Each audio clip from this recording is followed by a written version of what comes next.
इतनी खुल्लम खुल्ला गुंडागर्दी किस बात से? आज एक रैली से खान साहब की डर गए आप लोग, तो आप इलेक्शंस में क्या करेंगे? इलेक्शंस में तो आप, मुझे लगता है, वोटर्स को गोलियां मारेंगे। आज आप क्या दिखाना चाह रहे हैं? ये डराना चाह रहे हैं कि हम खान साहब का साथ छोड़ दें? ऐसा कभी भी नहीं होगा।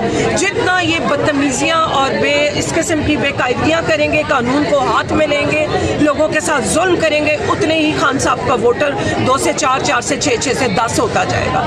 तो मेरा इनको मशवरा ये है कि हट जाएं, इस चीज़ से हट जाएं, अपनी ग्रेटनेस का सबूत दें, पाकिस्तान को बनने दें। ठीक है, अपनी नस्लों के लिए आपने हमने मर जाना है, हमारे बच्चे किधर जाएंगे, क्या बनेगा उनके साथ?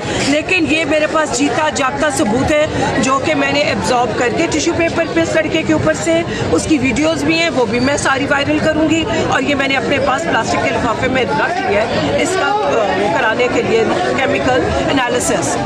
ठीक है, thank you ma'am, thank you.